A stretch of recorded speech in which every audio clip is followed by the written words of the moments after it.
There we go. Yeah. We're recording the Divvy community meeting, November 14th, 2017.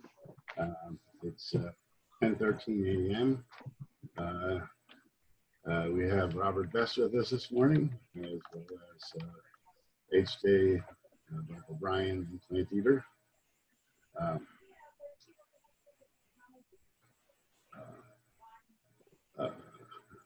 Plant Eater just suggested we discuss the fallout from the Platform Cooperative conference in New York that was attended by a number of people from the Holochain community. Greg was on a panel, at least. I thought he gave a talk as well, but I haven't seen it yet. And Laura and Yoheen from Digital Life Collective were there. And you know, it's sort of a nexus of the cooperative communities coming together from the Internet of People side. I'm terrible with names, but everybody who's anybody in the cooperative world was there, and I was lamenting the whole time that I wasn't there. But there are the videos. I can participate. I was thinking maybe we should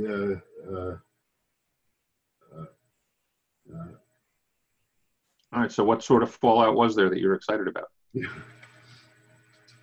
Well, I mean, there's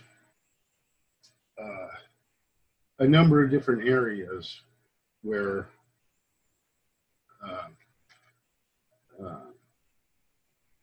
you know, it largely validated much of what I believe and what I think we're working for in Divvy and our other communities. I guess I'm drawn to a point of contention at first. There still seems to be denial that we can use a public blockchain for private information, and you know, it's split in the community, but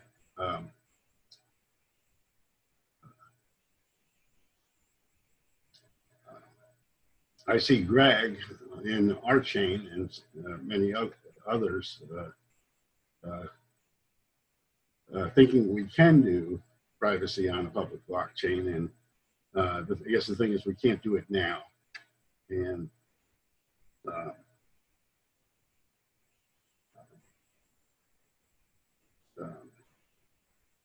you know, the overall theme was, you know, how can we decentralize and scale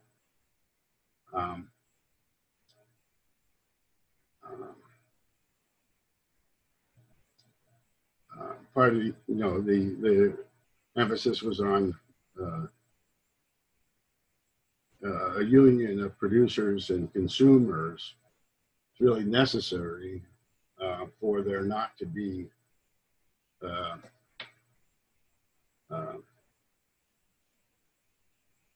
Ubers where all the value is extracted from the owners who are not participants.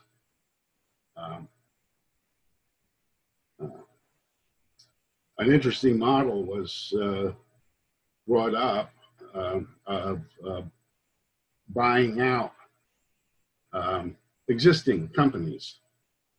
Like if Divvy were to buy, let's say, Consider It, or Big Light was to buy it, or whatever.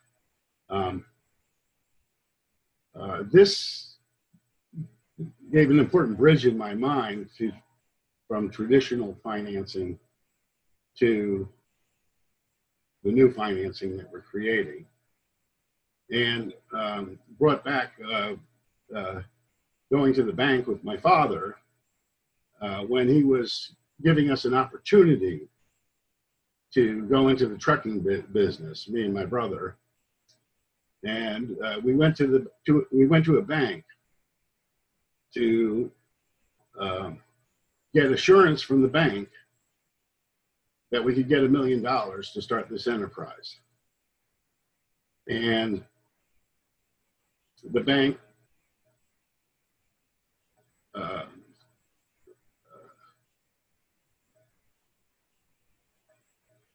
I guess, the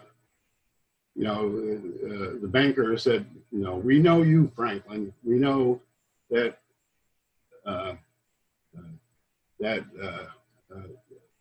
it'll be invested wisely or whatever. There's no issue here. And we ended up not buying a business. But the lesson was that when you go into a business, you don't use your own money. You use other people's money. Okay, and this was brought out for the collectives from the point of view of the workers investing or buying into the company with their own money when there's an enterprise that has income, and that income can pay off the loan rather than people sweating to get the money up front. It was a very interesting model, and I think it relates to the model of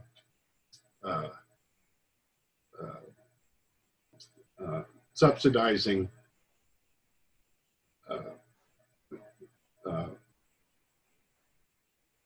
creating new mutual credit type debt instruments that can replace the traditional banking, but to the same effect, so to speak. And in the case where there is an established business, it is the way to buy it.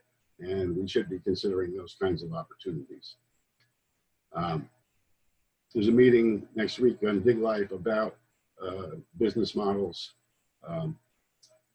And that will be very interesting.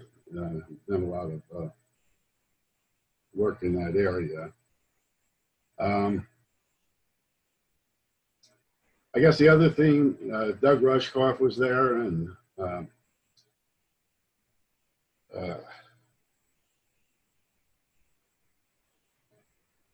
I guess there's just things I surmised in listening to the talks and listening to people to review their experience there, that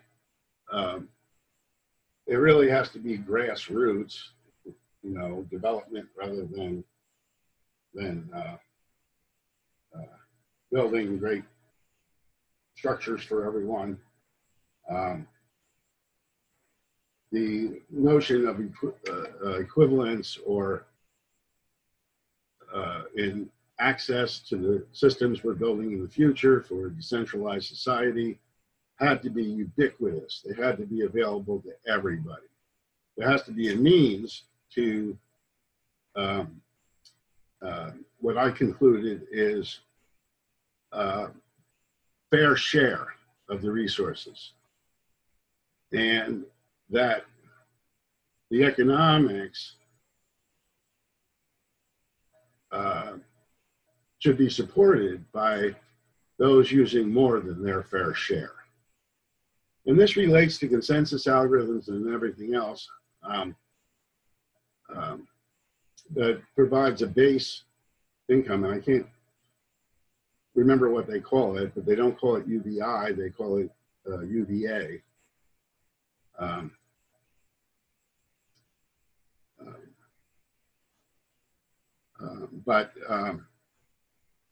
This is very important and has to be considered in any economic model we use, is that basic usage has to be free.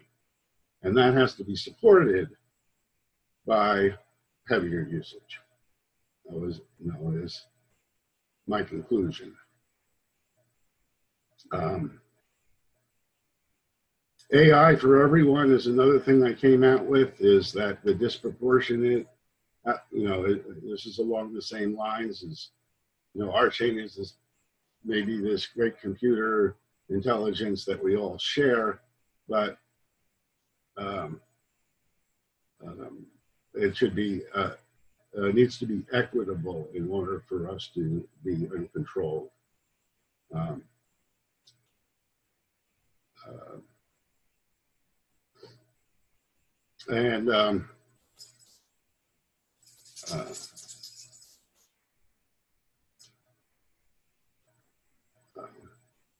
the notion of, the reputation, okay, led me back to the social ledger, which in essence is your reputation, it is your identity.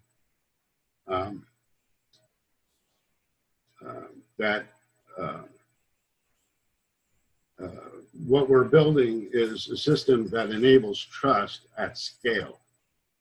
And this goes back to our beginnings with free trust, which is where this group came from, is freetrust.org, which is still part of Divvy, and is living in the BYOID project.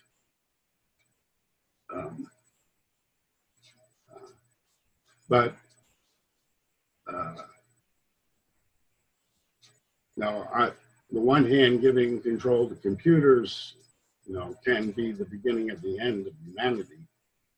But taking control and empowering people to be in control is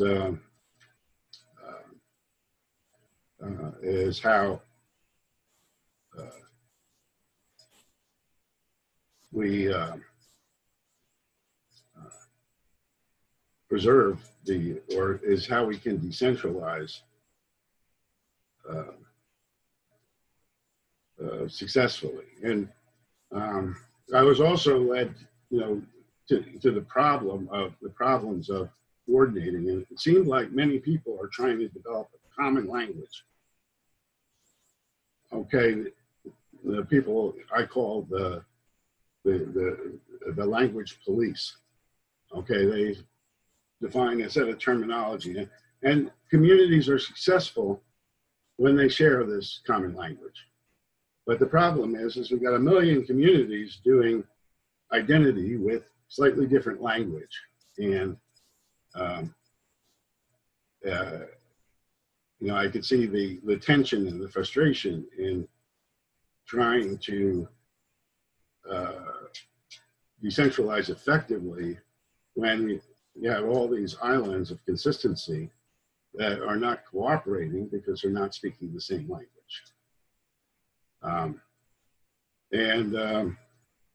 I came back to the idea of the double linking in sociography provides the mechanism for translating from one team to another, from one group to another, by, in essence, bilingual speakers that can represent the message of one community and another, linking them into a sociocratic polyarchy with no hierarchy.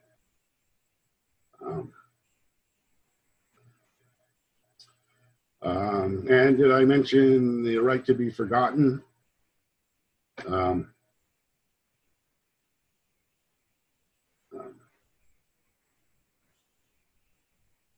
Many people, there's still, it's still similar to the IIW. It seems like there's still a group of people that think that we lost our identity, the privacy already. Forget about it. We're not going to get it back, but we will. And in designing the social ledger, it has to be designed with privacy by default, privacy by design, with the right to be forgotten in mind. And I'm happy that we're making progress in the design in digital life, which will be on our chain, it will be on Holochain even sooner, we hope. And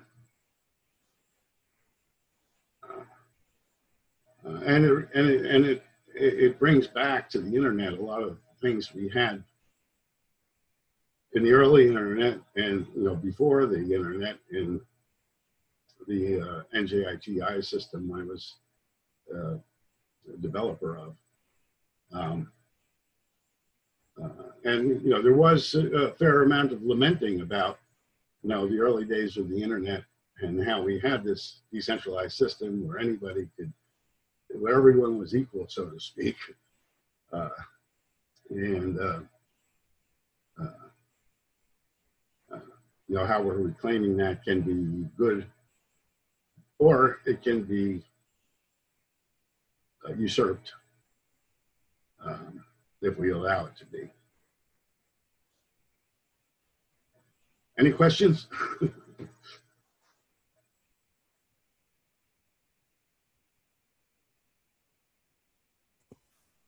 No, thank you for that summary.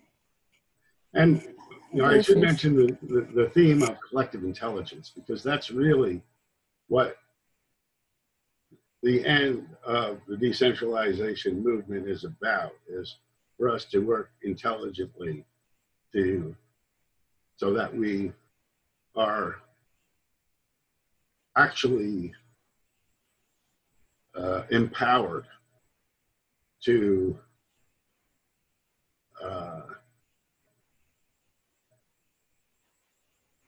become the solution, part of the solution in climate change and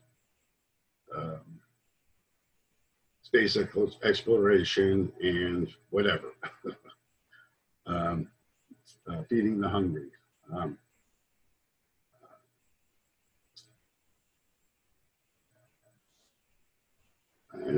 I mean, it was all kind of cathartic, or whatever.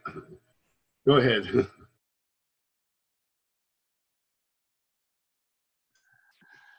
All right. Is there anything anybody else wants to talk about? This is an open meeting. So what do we want to discuss?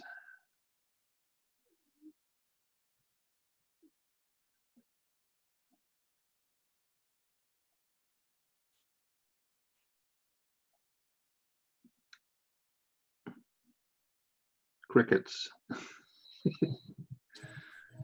Well, you know, this is the first time Robert's here. We could talk about him.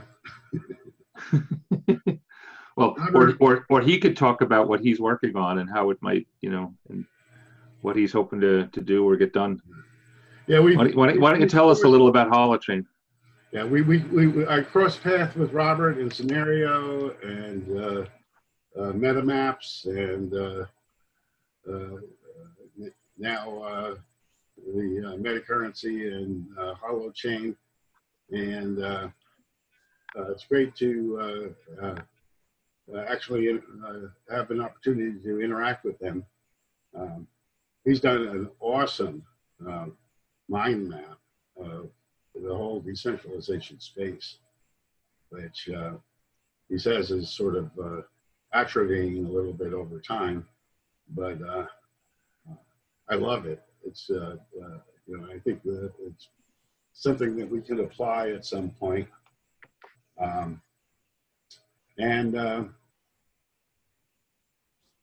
know, he's sort of fostering a cooperation between Big Life and Holochain, which is exciting and could bear fruit. Take it away, Robert.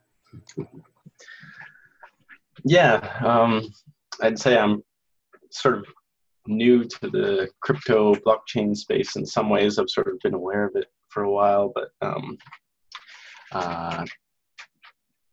my involvement in Holochain is kind of multiple different levels, but one is somewhat of like just a community organizer. I like graph analysis, so I like playing with, say, social network type data, and yeah, I make mind maps. So another open source project that I've been working on even longer than joining the metacurrency's Holochain is metamaps, which you can find at metamaps.cc, and it's kind of a open source real-time collaborative concept mapping app. And yeah, I guess I sort of entered into this world through interest in collective intelligence, which Jim sort of mentioned a few different times. And the metacurrency people are very much kind of rooted in this. So for maybe the kind of thread doesn't make sense there.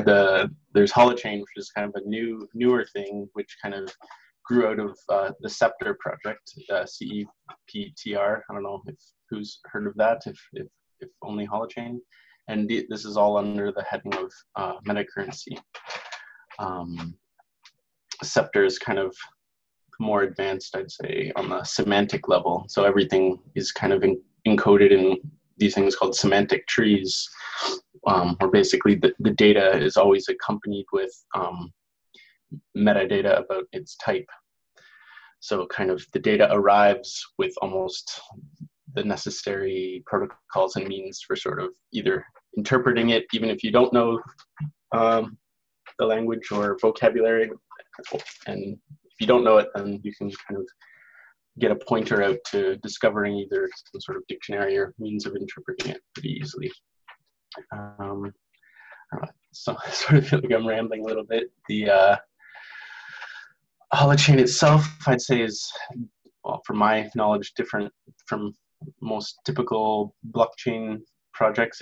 It's kind of promoting itself as being vastly more energy efficient because it doesn't require every full node to have the entire kind of ledger. It's more what we're calling agent centric, and each app, the first kind of entry on each chain is actually the whole, because we're more about distributed apps. So each entry on each person's initial chain is actually the whole app that can be kind of hashable and verified, so that you know the other agents you're playing with are working with the same app that you're all agreeing to use in a distributed way.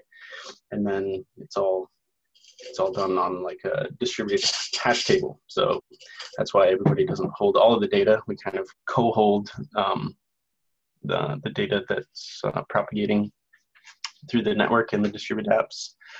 I don't know, I'm probably missing some technical elements. As I said, I'm not kind of the most deeply technical member of the team. I'm trying. I still have lots of white papers to read, I'd say, especially for other projects as well. And yeah, I don't know if that gives enough to kind of ask more questions of me if you're curious.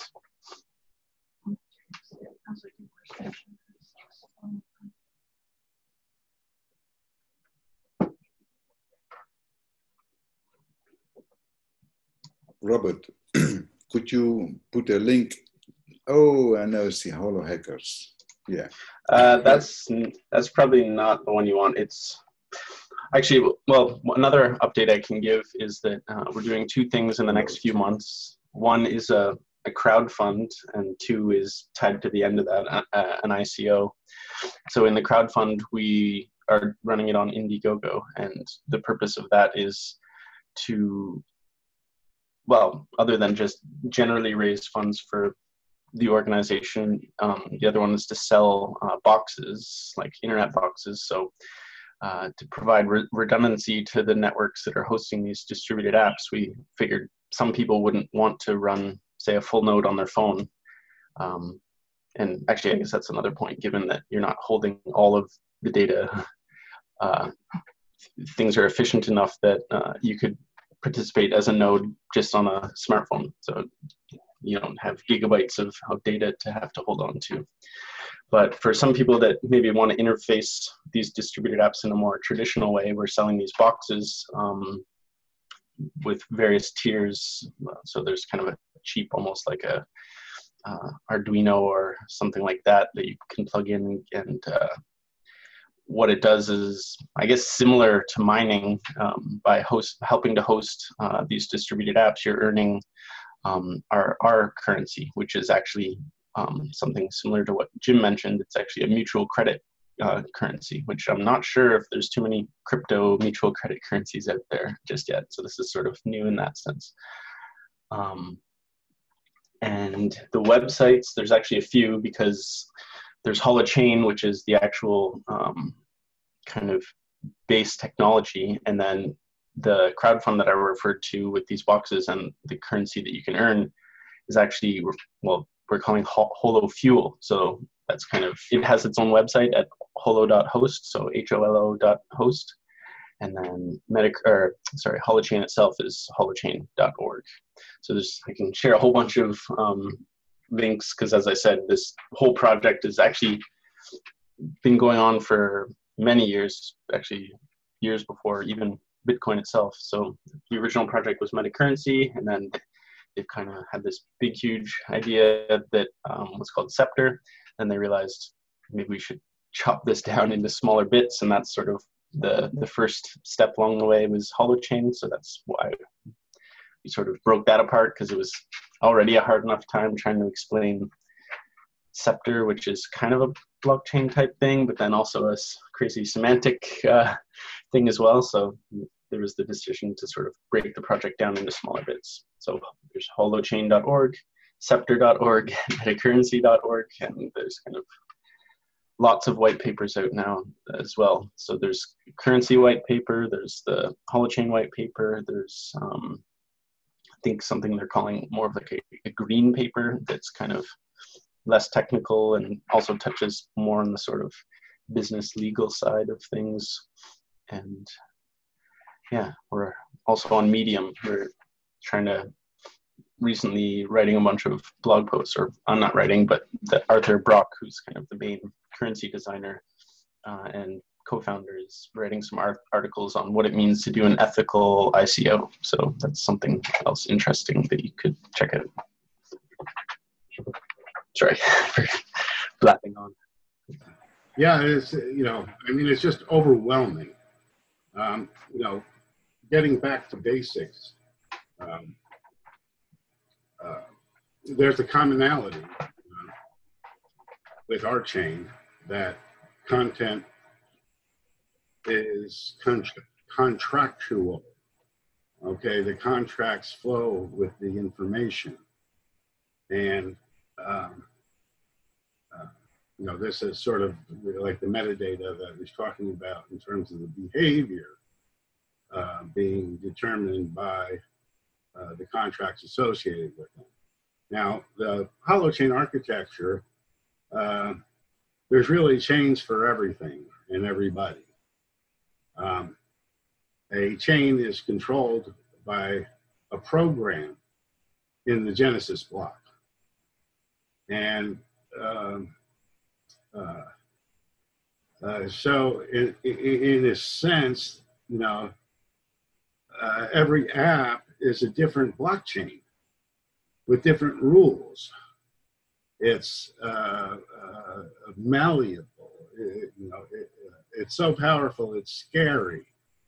The issue is really how to control it, how to organize it, how to sensibly use it, as it's, you know, gives you a very powerful base capability. It unlike things like IPFS, which are similar distributed decentralized hash trees, is the ability to index things with what's called anchors. And these anchors allow us to create the key value pairs that we can't do in something like IPFS reasonably.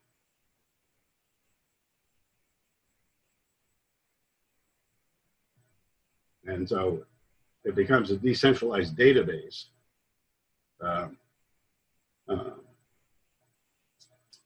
And I can't really compare it to IPDB in detail. I think those are both good approaches.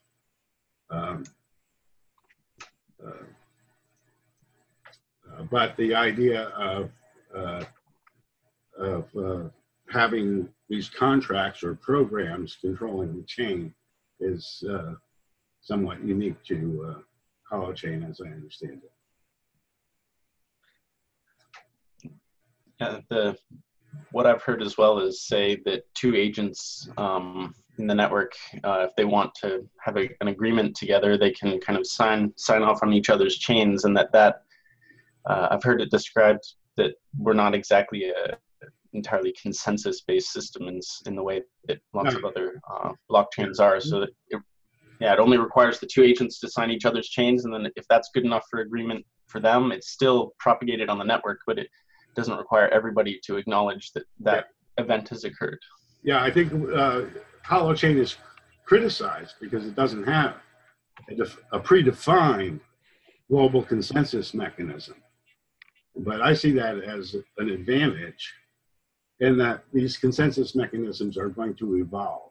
And I've been following, Casper development, for over a year, and I can see how they're approaching a solution to FLP impossibility, which is the mathematical certainty that with the failure of one node, you can't guarantee consensus in a distributed network.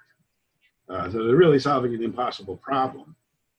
The evolution of consensus mechanisms is something I think should be allowed. And certainly Greg has provided for that in the Archain design, in that consensus mechanisms can be agreed to locally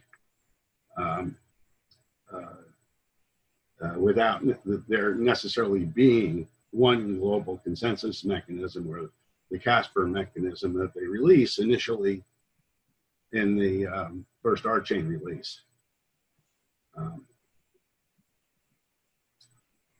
Yeah, the other thing I've heard is that some of the systems will rely somewhat on, say, like a reputational layer, and that if there's bad actors, say, in the system, that there'd be more of a social protocol for sort of propagating sort of who's being a bad actor in the system, and that's how you would deal in some ways with some of those type of problems.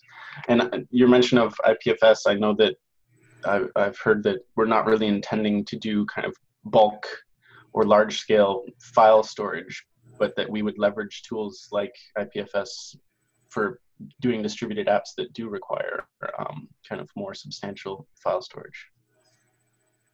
Yeah, we're certainly looking at IPFS for storing large objects in the social ledger. We're hoping that the basic metadata associated with a decentralized identifier can be maintained on Holochain.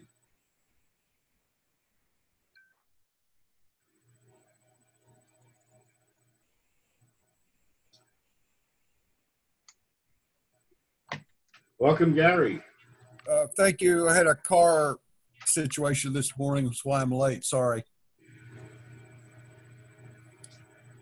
Okay, so Robert? I guess. Hello, Robert. Yes, I think we've met in a Dig Life group once. All right, so we've been discussing Holochain, and I know you're on board with that for the most part, and yes, excited about it, and it's sort of a friend to me of Archain in that it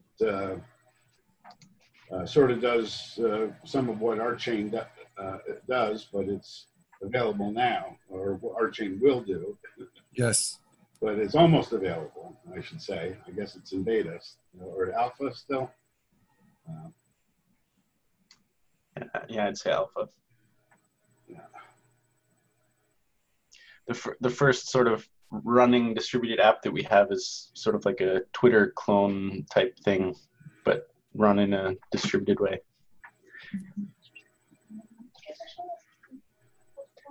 Be interesting to try to use that in connection with the social ledger, maybe. Integrating that rather than Twitter or whatever. I'm also thinking that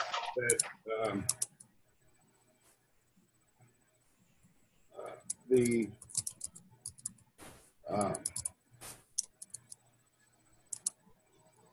social ledger and Ceptr are sort of working towards the same end, so to speak, from different directions.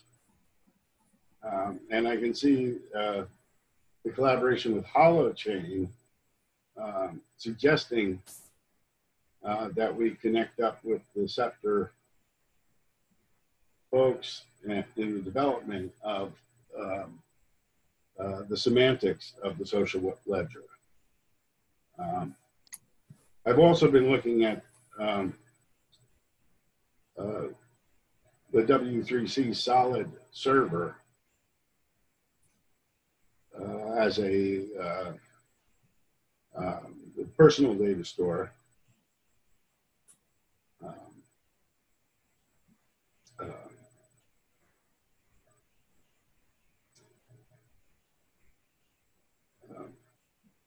Which could be integrated, and we would want to mesh the semantic structure with the semantic web, at least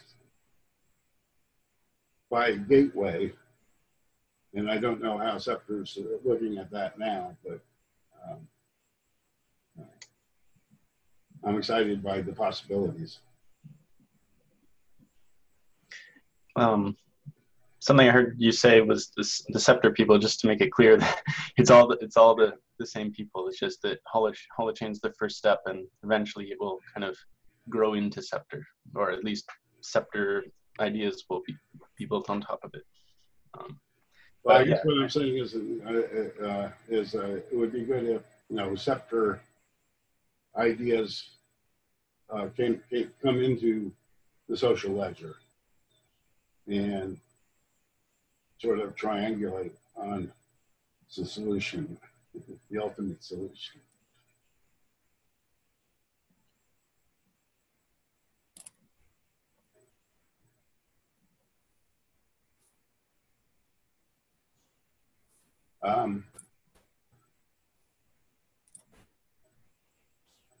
So Gary, what do you have? What's on your mind today? Well, what's on my mind right now is I'm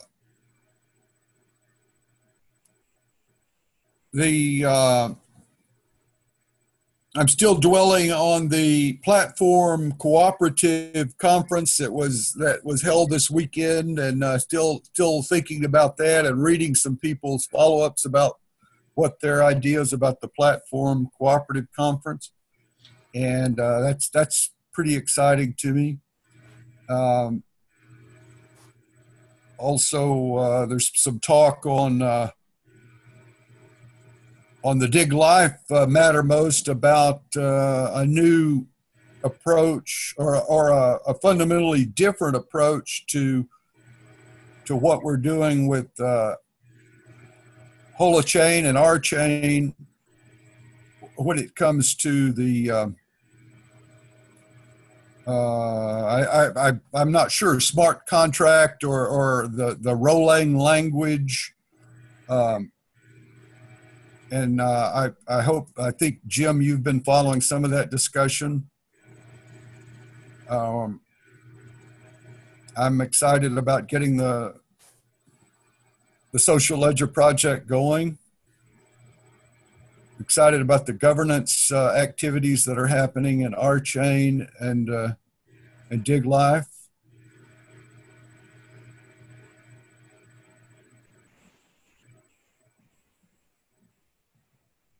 I'm not quite sure how we're going to deploy social ledger going forward, though. I don't know whether we should focus on Holochain, our chain, or Divvy.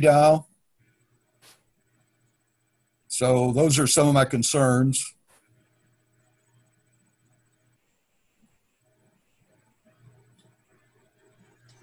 It's overwhelming. I mean, there's so much exciting stuff happening. Yes. And it's hard to do justice to any of them, really. HJ's work on getting people contributing to our chain is fantastic, and we have this great opportunity now to do all these great things and earn rock doing it. We're not really taking the advantage we should be, in terms of myself personally going in and participating in issues and adding the issues to the things that I want to accomplish. I've been depending on other people, which we're all spread thin, and we all need to do it. And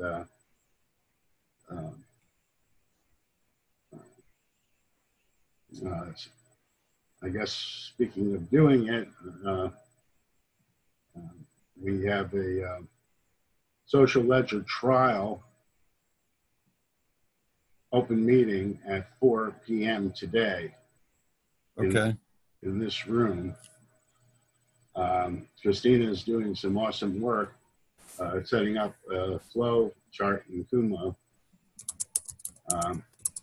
of the onboarding process for getting people onto the social ledger, which, my view is, hey, if you can just type /dig, you get a link to key links and tools.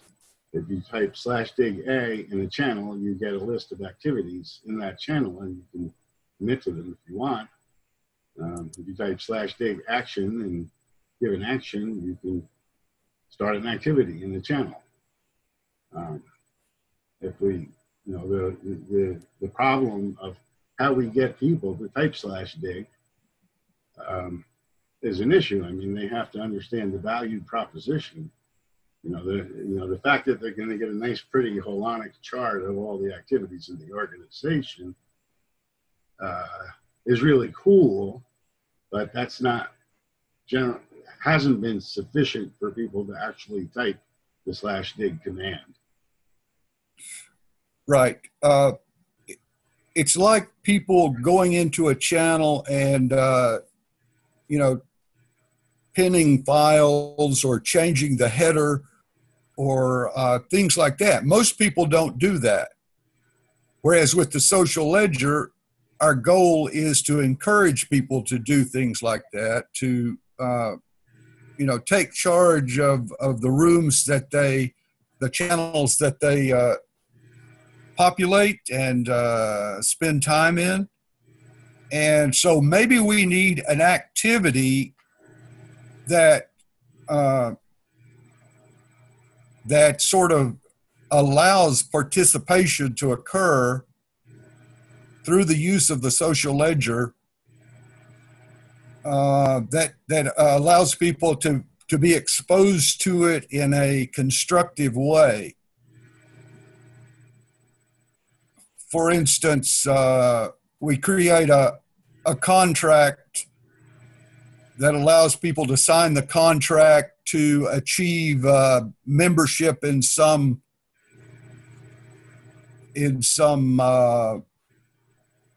purposeful gathering.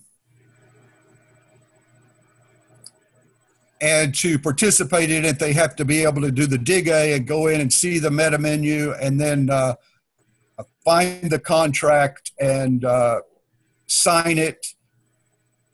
And then that becomes their proof that they have taken the action to achieve the desired result.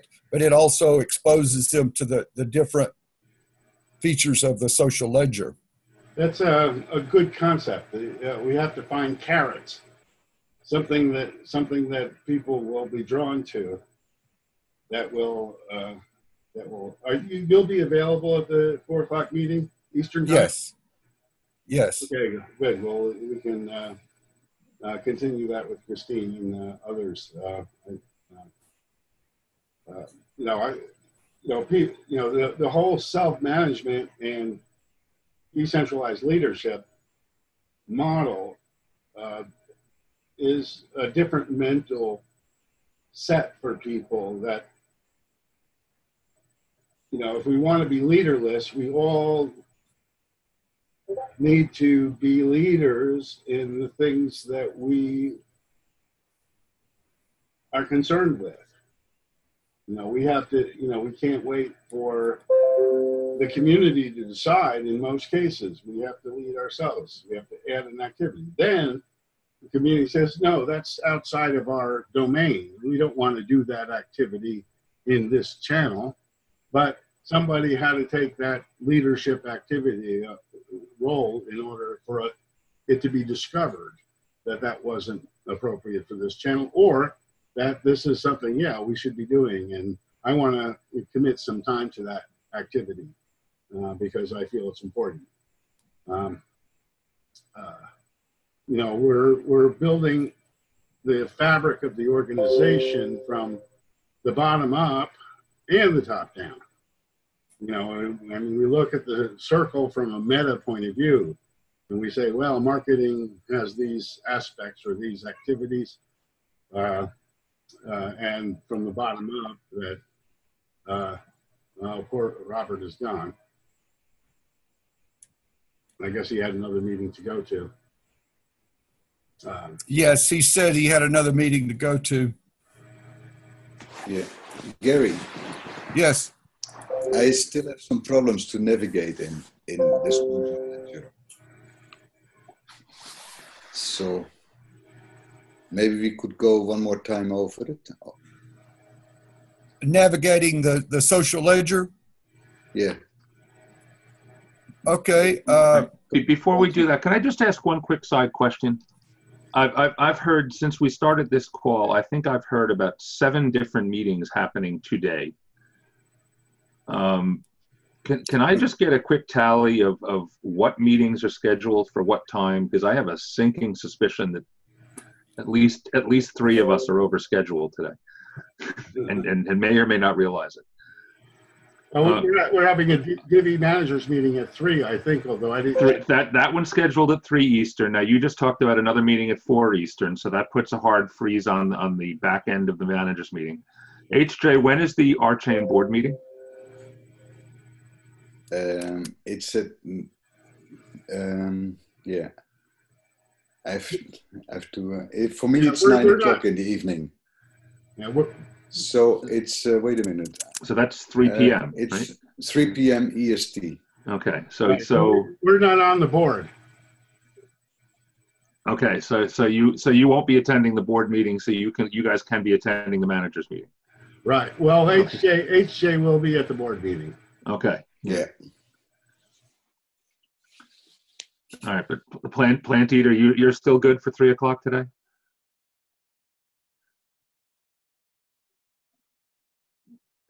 Is Plant Eater there? Oh, there's a be right back from Plant Eater. Okay.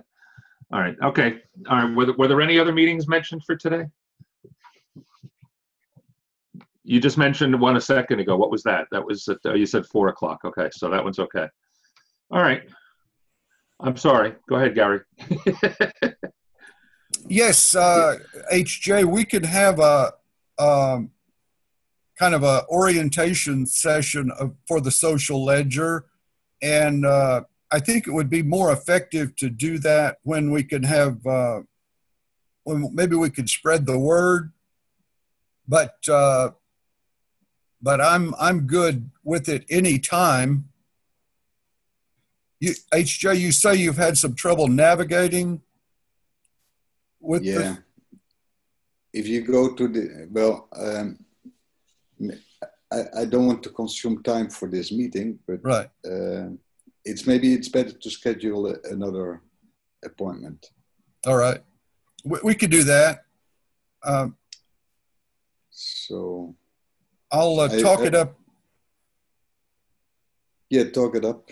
And then, yeah, and you know, I think getting Christina involved in our work today is going to help us find a way to introduce people to the social ledger.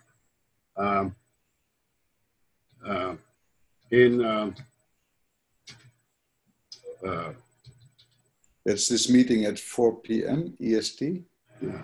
the open ledger meeting. Yes. So if you're... maybe I can attend to that. This depends on this board meeting. If it takes 1 hour only, then I can attend. Yeah. One of the things we're doing in Dig Life is, well, Joachim has started this /dig start command. And I added a line to this which we might want to put into the channel descriptions of channels where we're running the social ledger. It just says for key links and tools, type /dig. For a list of commands, type /dig help. For a list of activities in the channel, type /dig a. These are the basic things that one needs to know, besides, I guess, typing /dig action to add an action to a channel. So there's really very little a person has to know in order to use it. Now, what Christina's doing is she's saying, how do you use the social ledger to facilitate the development of a sociocratic polyarchy, in a sense? Or it's not that specific, really, but it's how do you organize, how do you create organization in the organization using the social ledger, which requires knowing a lot more commands.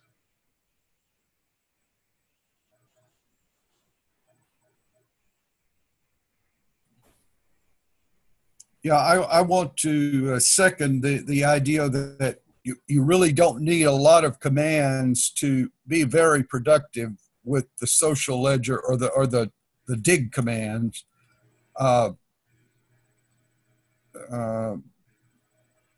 Just knowing that those other commands are there is sufficient usually, and then you could research them if you actually have to use the more involved commands. But dig activities and dig link and dig docs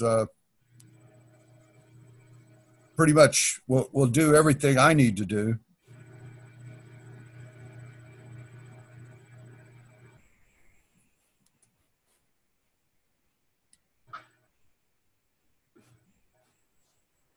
All right, well, we're 5 minutes over the hour. Let's get some final reflections. Plant Eater, are you back? We wanted to find out if you could make the meeting at 3 p.m. Eastern time today. Yes, I'm back, and yes, I can make it. Awesome. You have any final reflections from the meeting today? No, I don't think so. It was a lot to take in, but it was good. I think, yeah, it would be good for us to talk about some Holochain stuff at the 3 o'clock meeting, probably.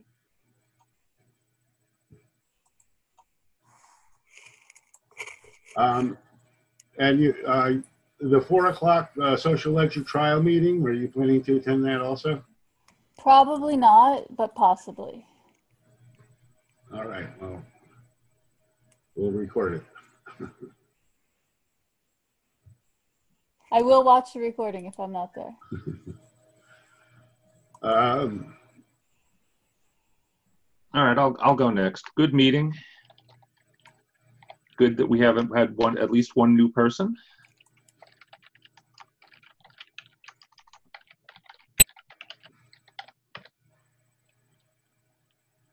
And I'm going to add, yeah, some of this Holochain work sounds interesting.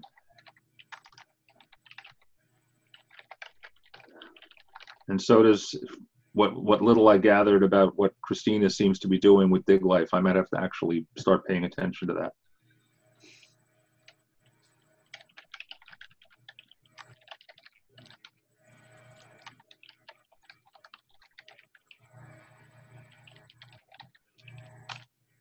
Who's next? HJ. Reflections on the meeting. Yeah, it went fine. It was interesting to hear James' experience and so on. Yeah, looking forward to the next meeting. Okay. Who do we have? Gary. Okay, let me make sure I have my screen going again. Sorry I was late. I'll have to go back and watch the first 45 minutes of the meeting. But glad to see everyone came, and yeah, keep up the good work. I'll try to do better next time. Well, glad you made it, Gary. Thank you. Yeah, it was a great meeting. I think in terms of the format is working out, and I'm glad Bob has thankful Bob has been organizing and taking notes. And I just want to say, Bob, that I like the structure that I feel like you've helped introduce into these meetings. I carry a lot of what I learned here to other meetings that I have. So thank you for your efforts along those lines. Oh, thank you. Thank you for the compliment. The key is to just remember that different meetings need different structures and different formats. You know, this is definitely a situation where you need to have more than a hammer in your toolbox.